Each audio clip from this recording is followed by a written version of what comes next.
warm welcome to the Northwest Arkansas Tech Summit. I'm here to announce the first session of today, the first plenary session, and it's going to be Revolutionizing Product Management and Design Thinking with Automation and AI. I'd like to call upon stage Jusin Urso, Director of McMillon Innovation Studio, and Tim Simmons, Chief Product Officer at Sam's. Please welcome on stage. Hope you all enjoy the session and have a great day ahead.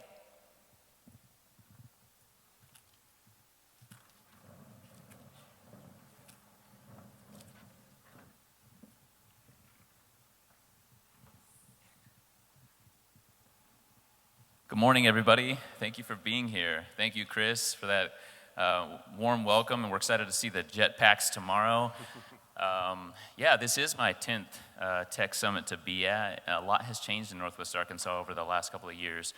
So my name's Jusin Urso. I serve as the director at the McMillon Innovation Studio. I work at the University of Arkansas, more formally within the Office of Entrepreneurship and Innovation, and I also manage the newest master's program at the university called the Masters of Science in Product Innovation. Over the last few years, we've really spent an enormous amount of time working with product-led organizations, trying to understand the needs of our future product leaders, not only here in Northwest Arkansas, but our nation. And one of those organizations that we believe is leading the way to be a product-led group and really working within the AI space, and also a lot of other product innovations, is within Sam's Club. And we're very fortunate to have been able to work with their product leadership over the last couple of years. And so I'm joined here on stage and have the honor of working with Tim Simmons, and I'm just going to give a little bit more brief introduction on yourself, if that's okay today. Sure, why not? Okay, so Tim Simmons serves as the Chief Product Officer at Sam's Club. In his role, he oversees product management, operations transformation, the user experience, the omni-channel experience, digital in-club experiences, supply chain, merchandising, and more. He joined Sam's Club in 2015, and he has worked in various areas of the business, including membership and marketing, operations transformation, and in-club product management and fulfillment before taking on his current role in 2021.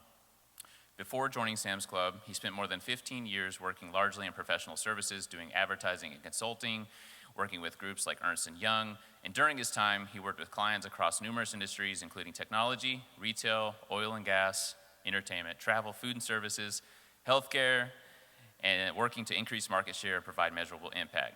He holds a Bachelor's of Arts degree from BYU and an MBA and Master's of International Studies from the Marriott School of Management at Brigham Young University. Let's give a warm welcome to Tim Simmons. Thank you. That was a roundabout way, I think, of saying you do it all. So thanks for being with us here, Tim. I'm thrilled to be here. This is great. Any opening remarks you want to kick it off? No, I guess I'd just say that to hear you talk about, Sam's Club as an innovator and AI automation, anything for that matter, it's gratifying to hear that. We certainly have been working towards that direction and becoming an organization that adopts the product mindset and design thinking. So to see some of that come to fruition is, like I said, really gratifying. Great.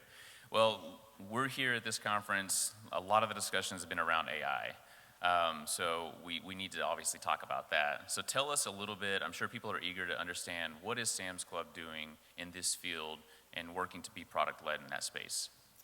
Yeah, so as it relates to AI, I'll oversimplify and talk about it in terms of both what I'll call traditional AI, algorithms, machine learning, et cetera, but then also generative AI, which is obviously rapidly upon us here. And at SAM's, really, we're applying these technologies across the spectrum. And what I mean by that is across business functions. So whether we're talking about in our clubs, we call our stores clubs, and our customers, we call members, so you'll hear that language.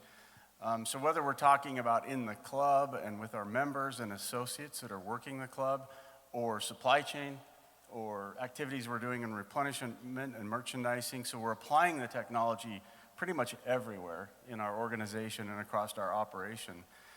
But I think we're also applying it across a spectrum of complexity, as well as sort of the routine and the mundane. the famous saying is retail is detail, and that's true.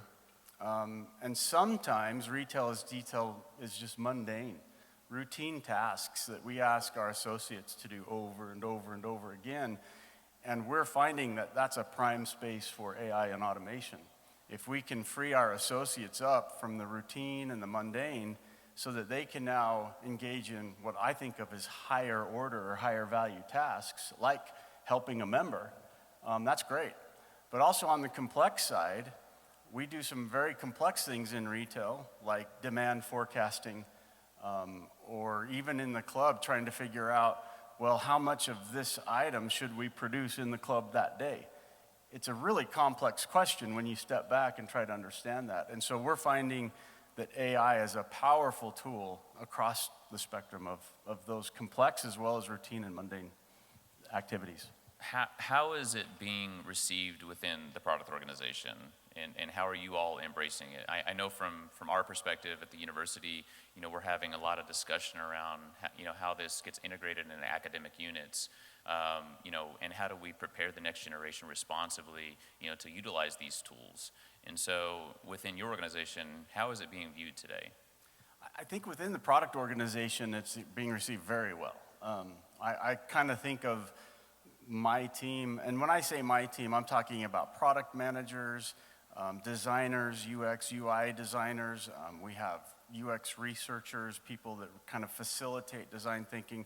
So really a broad spectrum of product.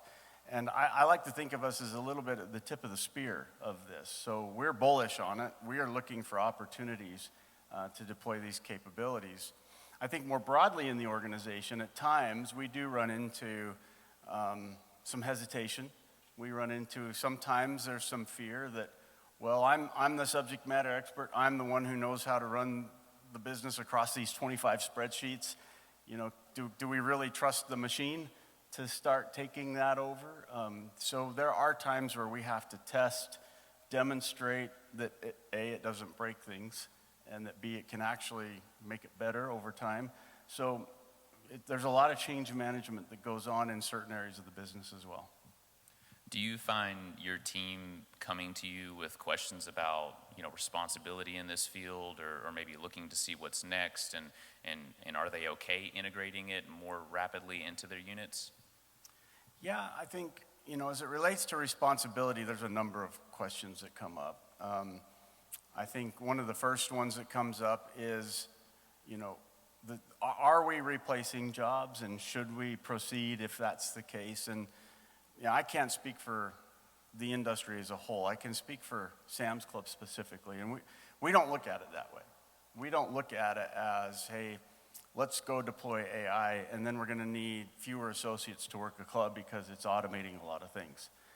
We look at it as there's so much that goes on in the day-to-day business that we wish our associates didn't have to do, so that they could spend more time with members or go the extra mile to make the club a little cleaner, a little bit straighter, a little nicer, zoned better, for example. So we look at it as, freeing up associates to do more important things. And same thing even, like in the home office, not necessarily in the club, but if you look at a merchant, if you look at how much manual work our merchants have in any given day, it's overwhelming. And so what I'd rather merchants were doing was spending their time identifying trends in the marketplace, really researching what our members value the most, and then going and finding the best items to meet those needs. I'd rather they were freed up for those tasks rather than they're chasing down information for 3 hours because a question came up about an in-stock in a given club at any given moment. So just a couple of examples of one of the questions that comes up as it relates to responsibility is, are we doing the right thing here? And I think largely we are. The other questions that come up is, how do we know, sometimes AI can be a little bit of a black box, whether it's traditional or generative AI. And by black box, I mean, well, we don't know how it came up with that answer, whatever that answer is, and how do we know that that's accurate? And I think the approach to that is just test, constantly learn, constantly look at control versus test, and did it outperform control or did it go haywire? And I think once you do that and you apply that mindset to it, what you find is that even when AI gets it wrong a little bit, what you find is it can quickly correct. I'll give you one example. We do a lot of fresh production in our clubs, and by fresh production, I mean fresh items, so bakery, meats, home meal solutions, recipes that our associates mix in the club. And if I'm one of those fresh associates and I come into the club, a key question I used to really wrestle with was, okay, how many should I make? How many croissants should I bake today? And it's a bigger question than you might initially think. If that associate makes too many, then we've got waste and throws, meaning we have to throw it out. That's not good for anybody. If they don't make enough, then we're going to be out of stock too quick, and the members come by, want some croissants, and they're disappointed. That's also bad. So finding that right amount is a really complex thing. It used to be that those associates would have binders and binders full of sales numbers, looking at, well, what did we do last year and what was going on? It was very imprecise, and it was very difficult. We made them jump through all kinds of hoops just to try to come up with, well, what number should I make today? Well, when we apply AI to that, we've got now what we call our fresh production algorithm or our fresh production app. And the associate can go in, simply scan the item, and it gets an AI-generated recommendation for how many to make that day. And what we're finding is, so back to my question of your question of responsibility, is when we initially did that, AI missed on some really important days, and they were holidays. Because it hadn't had time to lap a year and understand something interesting goes on this given date. And so it would keep production, say, flat to the day before, and yet we should have been making 3x that because it was a given holiday, for example. So it's really important to test it as you go and look for those anomalies and then continue to feed that information back in so it gets better. So we do think about responsible use of AI all the time, and I think the best ways to think about that is, is it helping you to move to higher tasks? And are you testing and learning as you go so that you can make sure you understand what it's doing? That's great. I think what you're also describing there with the work that your associates are doing is really at the heart of what Walmart and Sam's Club does is solving problems for their customers and doing that in a number of ways. And I give these examples to our students at the studio a lot and just talking about, historically speaking, when we think about design thinking, right, we think about this human-centered approach. Walmart has really been at the forefront of this for decades, looking at the customers and understanding what their needs are. And so is that really where everything starts for you all? If we're doing it right, yes. I love to tell this story, so I'll give you this example. So managing inventory in a store, in our clubs, is a very complex and difficult issue. You've got to track inventory that's on its way through the supply chain, what you have on hand, how much goes out. And early days, when I was in club product, our operators came to me and they said, hey, we want you to we have 14 inventory reports. Now these reports were all exceptions. And an inventory exception is basically where something went wrong. So I won't get into all of them, but there's at least 14 of them, we'll call it. And they had these 14 reports, and they asked associates to leave the sales floor. That's a problem. We want them out on the sales floor, but they had to leave the sales floor, go get on a PC, print these reports. And any one of these reports could be 100 pages long. And so associates were walking around with this big, thick binder, trying to work every one of those items throughout the week. And by work it, I mean investigate it. Well, what went wrong here? And the operators came to us and they said, hey, we don't want associates to leave the sales floor anymore, so would you just digitize these reports, put them on an app? And when we stopped, and so back to your question about design thinking, if we're doing it right, we stop at that request and we say, well, what problem are you really solving? We call it falling in love with the problem. For me, that's where the product mindset and design thinking begins. It begins with making sure you understand the problem you're solving and then fall in love with that problem. So the more we looked at that challenge, we started to ask the 5 whys. There's lots of tricks and techniques for how you fall in love with a problem. Go spend a day in the life of the shoes of the member, the associate, the end user, and look at it through their lens. That's one way to do it. Another way is just to ask the 5 whys. Okay, well, why? Why are there 14 reports? Why do they have to print it? Why are they working it throughout the week? Because inventory changes every day, for example. And in the end, the problem we uncovered through looking at this and falling in love with it was when a member tells us that they easily found their item, their net promoter score for that experience in the club that day is in the high 80s, which is a very high net promoter score for retail. When they say, I couldn't find my item, their net promoter score drops to like a 35. It's a massive swing. And so as we stepped back from it, we said, the problem we're really solving here is how do we make sure that when the member wants that item, it's available for them, right? Easy to find and available. So when we approached it that way, with design thinking, we like to think big at first and diverge and come up with all these great ideas. And in the end, what we landed with was AI that's looking across all those reports and saying, of all of these things on these reports, what's the most important thing to do first? And that's not a terribly difficult calculation. Like, which one will have the most lost sales, disappoint the most members? So we started early on with simply algorithms saying, do these 10 things first.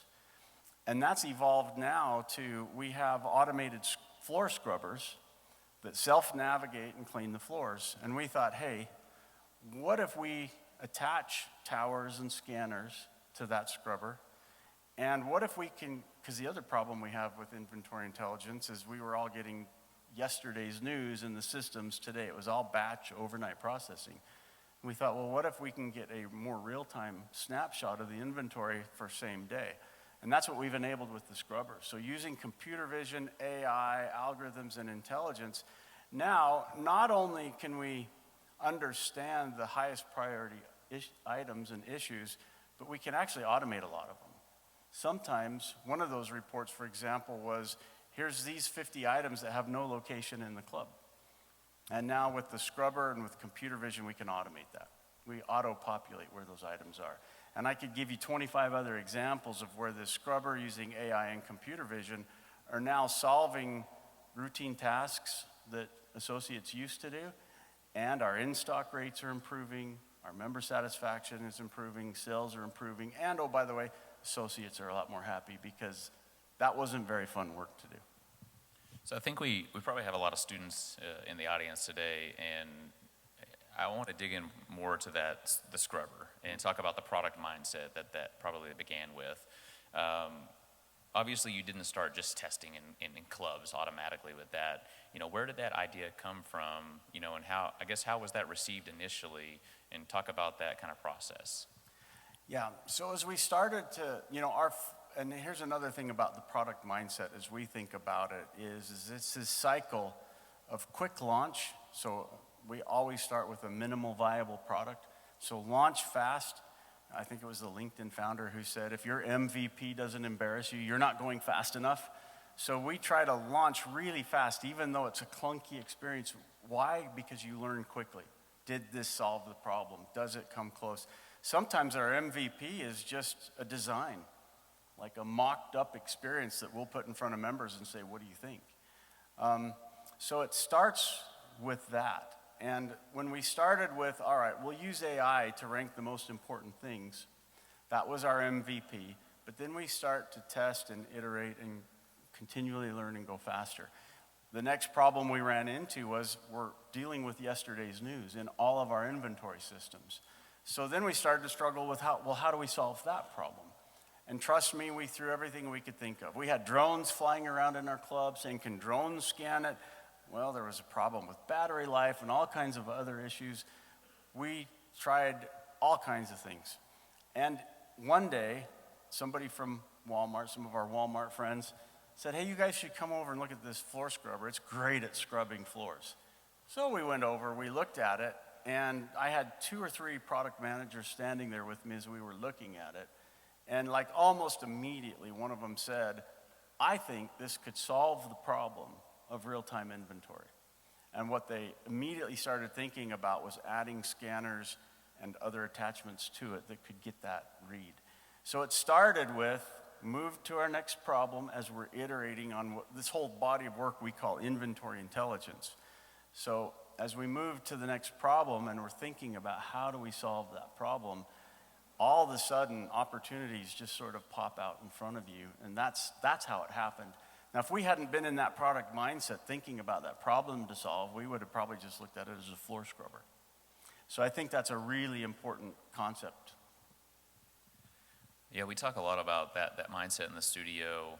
You mentioned the end user. We work with a lot of organizations in our community, all the way to leaders in the space, all the way down to local nonprofits. And a lot of times when organizations come to us with problems, the first question that we ask them is, do you know who your end user is, right? And a lot of times people don't know who that end user is, and then it's hard for us to really work on generating a solution. So you talked a little bit about kind of physical product innovation, although there is a lot of digital components that are happening within that floor scrubber. What I've really enjoyed watching Sam's Club over the years is you guys are not afraid to test things. I think Scan and Go, when it came out early, it didn't have probably the adoption you wanted to see, but then it's doing great things today. Can you talk about maybe some of the other digital things that you're employing in the club that might have physical nature to it, but that you're spending a lot of time with back in the office working on? Yeah, physical specific? Well, maybe lean more into the digital side. More into the digital, yeah. Okay. Well, let's start with Scan and Go. For those who don't know, Scan and Go is it's part of our app. You can go into a club, and if you've signed up, you can enter credit card information with your membership number, and basically you scan your own items as you shop. So you just run the barcode, and it's like an online experience. You're on the app, and it's just adding these items to a digital checkout cart. And when you're all done, you swipe to pay, and then you go. So you don't have to wait in line to wait for a cashier, to wait at a register, or even wait in the line at self-checkout. You just walk out, the app generates a QR code that you show at the door, and out you go. And it's so nice. It's got a 90 Net Promoter Score. Like, I've never seen a 90 NPS score anywhere in retail. This is the first for me. Our members absolutely love it. Saves all kinds of time. Well, you could say that core experience of checkout, really good, you're done, it's driving adoption. We've announced publicly before that about 1 in 4, sometimes 1 in 3 of our members, depending on the day and the time, are checking out now using Scan and Go. It's wonderful when you have members that involved in such a great experience. Well, we could have just called it done. But as we look at it, we constantly look for that end user for our member experience, and we just kept asking, where is there still friction? And we found all kinds of things. So things you wouldn't initially think about. But again, when you fall in love with problems and you think about that end user experience, here's what we found. There were a big chunk of our members that do split transactions. What that means is they want some of the items on one card, some of the items on another card. Sometimes it's they want to use EBT, right? And on some of the items, but on others they can't. And what we found was members were really frustrated because they wanted to use Scan and Go, but they couldn't because they had to split. Well, we enabled that function. So now you can do that. If you want to put one on one card, one on another, you can do that with your transaction. We found that had a fringe benefit too. When members go to exit the club, every now and again we find that they missed an item or two. And when that happens, we used to send them back to the registers.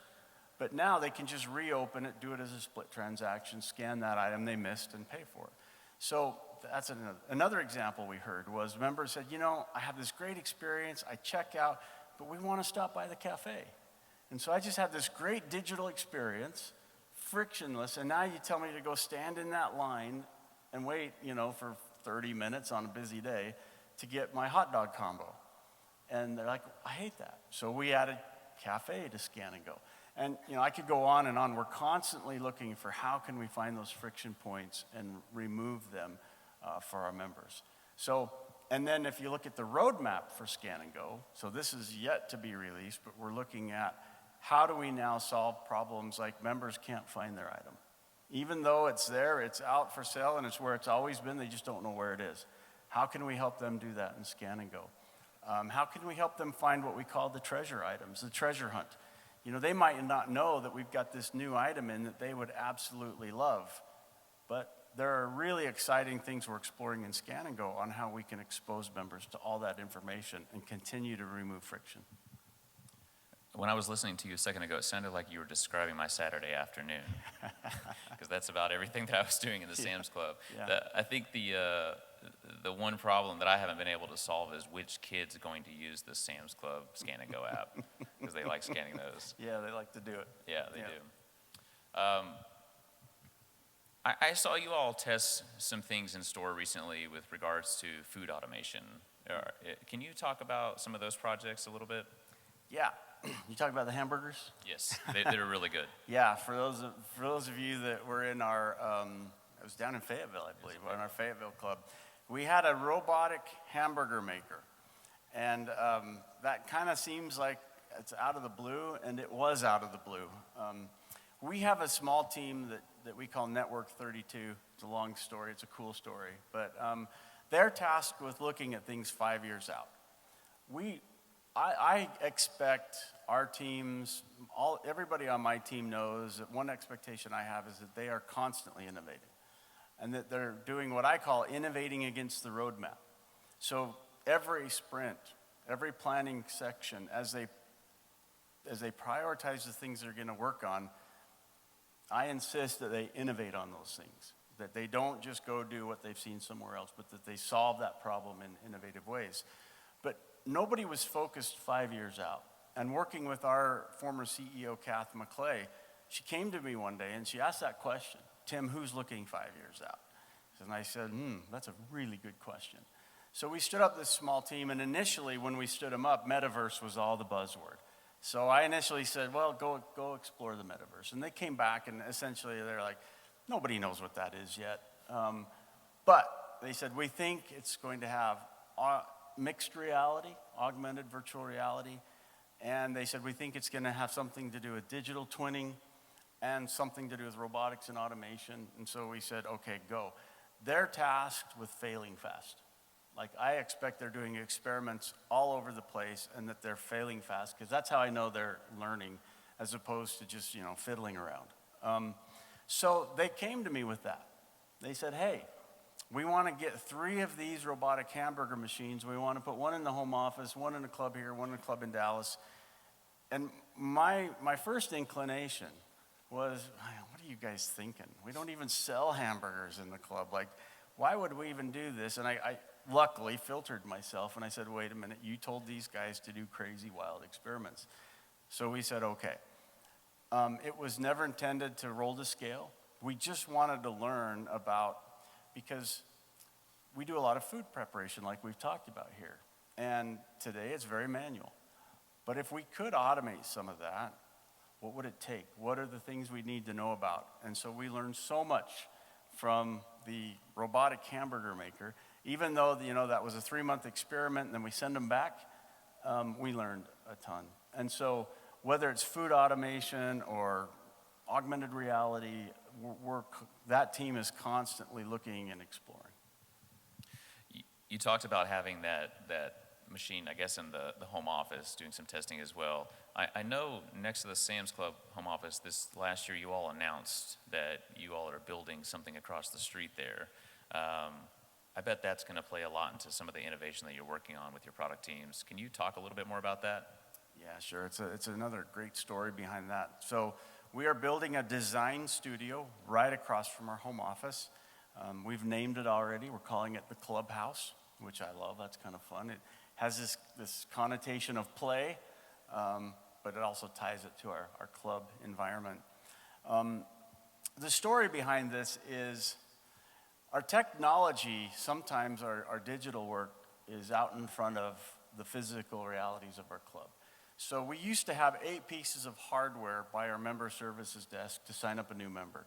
We took pictures, we printed cards with your photo, we had 2 different databases, a member database, a transactional database, and I could go on and on. And on average, it took about 20 minutes to sign somebody up as a new member.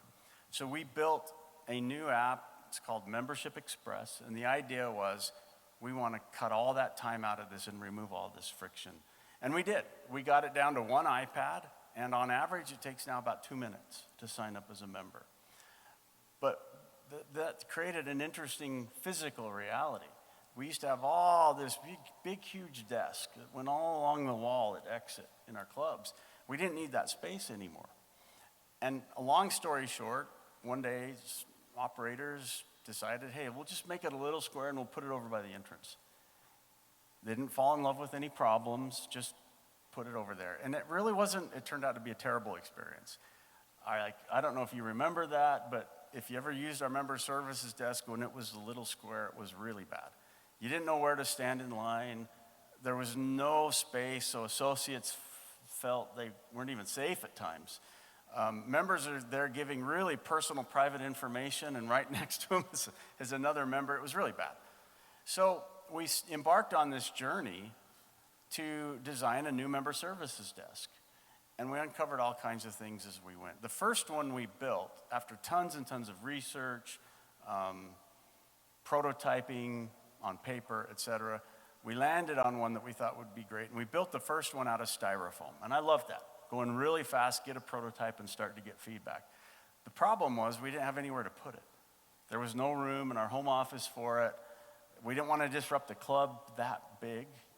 And so we borrowed space in our layout center, which is where the merchants sort of lay out future merchandise. And we brought associates in to experience it, and we learned so much. Here's one simple example. The first associate that walked up to that styrofoam desk looked at it, played around with it for a few minutes, and then turned around and said, I'd hate this. I'm like, why? He's like, oh, it's too low, it'll hurt my back. And I'm like, oh, automatically you get insights from prototyping like that. So we wanted to do another pass at it, but the layout center kicked us out because they needed the space back. And so this team just kept finding little spaces where they could continually prototype and innovate. And it really added a ton of time to the project because we didn't really have a home. So again, I sat down with Kath McClay and I said, Kath, we need purposeful space where we can not only do design thinking and not be constrained, in a tiny little conference room in the home office and constantly interrupted by people walking by the door, but also where we can have the space to really test and experiment. So that's what we're building. That design studio, the clubhouse will have space for just pure design thinking workshops, but it will also have, concrete floor, retail space. We'll have a carpenter in there. We'll have different people that can mock up prototypes almost real time. We can bring in members. We can bring in associates. I really think it's going to advance our thinking and our ability to do this design thinking. It'll be amazing. How was that received internally with your product teams? Oh, they're so excited. It's crazy. In fact, and it's not just the product teams that are excited. I mean, even our business partners. Right after we announced it, Megan Crozier, our chief merchant officer, came up to me in the hall and she said, do you already know what project's going first? And I said, no, we just barely announced it's coming. And she's like, well, we need to reinvent our cafe. How about we make that project number one? And so we've already started on it. I'm like, well, that's really important. Let's not wait for the clubhouse to get built. Let's start on that, and then we can roll that initiative in day one when it opens. And so we've started on that cafe reinvention. We borrowed some space somewhere. I've had so many people approach me and say, well, can this project go next? So by the time we open that, we'll probably roll 3 live projects into it we're already working on, just because everybody was so excited about it. Let's talk a little bit about the talent, I guess, recruitment and some of the needs that you all have as well. Did you see the recent Wall Street Journal article? It talked about this area. I think it said the mid-sized cities area is number 2 of being a tech hub for talent. How do you look at that? Do you find that you've been here 8 years now in Northwest Arkansas? Do you find that we are that tech hub of talent? Do you see that happening? I do. Yeah, I mean, look, that's been my experience. In 8 years at Sam's, we've gone from, without getting into a big backstory, we've gone from having 0 dedicated engineers to Sam's Club, and 0 product managers, 0 UX, UI designers. I shouldn't say 0. SamsClub.com always had this capability, but it was all out in San Bruno, California. and it was pretty isolated to there. So we've gone from 0 to, and we didn't even start 8 years ago. We started more like 5 or 6 years ago. To thousands of engineers, hundreds of product managers, UX, UI designers, and I would argue that we are doing things at the cutting edge of technology in retail. What we're finding is the things we're experimenting with, some of the computer vision models that we've created, it's world class. It's been called engineering poetry by people in the know who are looking at this. And yeah, those engineers that are leading that effort and leading these initiatives are here in Northwest Arkansas. And sure, some of it we recruit from the outside and bring in, but it's been fantastic. And so I would argue that is it a hub that helps, or I don't know, as a talent pool you can draw from to do this kind of innovation? I'd say that's been my experience. Back to AI in this, the talent side of things. We a lot of people like to discuss AI replacing jobs, but when we met the other day, we talked about maybe some future jobs that might come from this. How do you feel about this? I mean, what jobs are going to pop up in the future, especially for some of the young talent that's in the room looking for their careers in the future? Where do you see this going? Yeah, this is merging so fast that we might sit here a month from now and laugh at what I'm about to say. But, based on the info I have now, I do see, we're seeing a couple already emerge. And I'm sure there will be more, and I'm sure that the thinking around these will evolve quickly. But there's one that we're already calling prompt engineering. And that might not stick, it might change, it might evolve. But what I mean by prompt engineering, so if you've used generative AI, used it for anything, and if you haven't, I highly recommend that you do. It's worth the monthly fee to get the ChatGPT app and pay for the service. It's worth it, trust me. And if you've done it, what you find is you're constantly having to give it context because it doesn't know the context right off the bat. So it could be something as simple as, sometimes I'll give it prompts like, I'm a chief product officer, I'm about to speak to my team, what should I say? It's really interesting the responses you get. If nothing else, it makes you think through things that you would have missed. But then you have to constantly give it context. Oh yeah, I forgot to tell you I'm in retail. Oh yeah, I forgot to tell you that we're working on technology like this and that. And then after maybe, 15 prompts or so, you start to get really good answers back. You start to get really good content.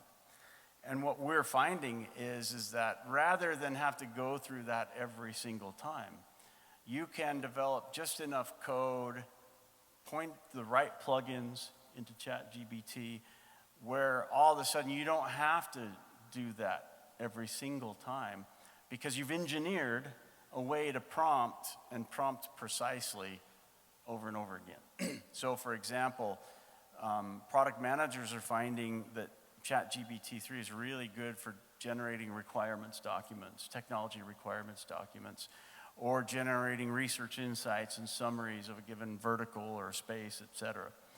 And we're experimenting with, can we code enough into it that you don't have to start from the beginning every time, but it retains the context, and so you can just go right to the prompt. And we're finding that that's true. So this space, whether you're doing it and teaching it that context for the first time, or whether you're engineering it in a way that you don't have to teach it every single time, I'm referring to that as prompt engineering. And I'm finding that some people are really good at it, and others aren't so much. And so that's one skill that I'm definitely seeing emerge. The other one is something that I call symbolic analysis. It's a term I stole from a Fast Company article many years ago. But the idea behind a symbolic analysis or analyst is with all the data that's available to us today, it's the kind of person who can skim at a high level, kind of has the nose for when they hit something relevant, and then dive in deep and grab that insight and then come back out and skim some more. With generative AI, I'm finding that people who have that capability are really valuable because what generative AI comes back with initially is pretty broad. So the ability to really cull through and find out what's most important, that's really important. And I'm sure there are others that are emerging as we speak today. I know we have some leadership here in the audience from the university that's maybe we're going to have to think about a prompt engineering class to introduce in the future. You know, it's funny. Sam's has a relationship with UT Rio Grande Valley. It's a strategic partner of ours, and their dean of their engineering department came to visit us at Sam's not long ago, and we were just telling stories about some of the work that we're doing. And at one point, she stopped and she said, "I got to go change my curriculum." And I'm like, "Really? How?" And she said, "I've got to get into this whole prompt engineering thing." And so I think that also points to the importance of just somehow finding a way to keep relevant. Like whatever the information sources or whatever the experiences, visits, trips you need to make sure you're informed is really critical. So I think we were going to put maybe a QR code up here for a couple of question submissions if that might come up. Great. So feel free to send in some questions here, and we'll try to answer these in the last couple of minutes. But while those are coming in, I just want to ask you, kind of bring this full circle here. Where is Sam's Club going, in this space? How are you all staying? I know you talked about Network 32. You talked about this 5-year mentality, but what's the 10-year mentality? How are you all staying on top of this and seeing the future of this evolve? I think one of the things that we're trying to do right now is we don't want the product team to be the kind of keeper of design thinking and the product mindset. We want everybody in the business to think this way. It's super important. Oftentimes when we bring people into our team, maybe it's on an initiative or something like that, we'll have finance and accounting and audit specialists leave that and say, "I can apply this to how I do my work today." And oftentimes what they're talking about is rather than, they're asked to generate some kind of deliverable or output, rather than kind of saying, okay, and salute and off they go, stopping and saying, well, what is the problem you really want me to solve here? It's so important because that has such a high ROI. And here's what I mean by that. Building once right has such a higher ROI than building multiple times until you finally get it right. And that's what design thinking does for you. And that can benefit the entire business, whether you're in supply chain or finance and accounting or operations. If as you go about solving problems, you start with the problem, fall in love with that problem, ask the 5 whys, make sure you're solving the right problem, and then come up with something. And it could be a skeleton of a spreadsheet, for example, that you run by the right audiences to get early feedback. That's going to improve how everybody works. So future for us is trying to spread this way of thinking into the entire organization and to have others, become experts in it as well. Great, thank you for that. So we have a couple of questions here. The first one, when is the design studio opening? It'll be next year, June or July. We'll do a big splash around it. We're going to do a retail, we've got this new conference called Reimagine Retail. And we hope it will become the premier event for design thinking in retail. And so we'll host that conference, we'll launch it with a big splash, we'll do something cool that the community can maybe come in and see it, but July or June of next year. Okay, that's exciting. A student asks, if I'm looking to get into this field, what should I be studying and kind of aligning myself with future technologies? More and more I'm seeing that universities are standing up product management degrees or even design type degrees, like I'm sure you could talk to both. Thank you. So I would recommend, even if it's not your major, take all the courses that you can in it. But familiarize yourself with the field. Read some of the early innovations of product management, like the Lean Startup by Eric Ries and others where this way of working emerged. But take the courses when you can. If your institution offers a degree in it, again, like I said, even if it's not your major, take all the courses that you can in it. Read up on the material. I would argue that most product managers today did not graduate with a degree because they didn't exist. Silicon Valley will tell you they've been doing this forever. But broadly speaking, it is a fairly new field. So there's a lot you can do to learn about it and become familiar with it, even, say, without having a formal degree in it. Great advice. One last question here, and then we'll wrap up. how do you balance what the member wants versus what they might not know that they need?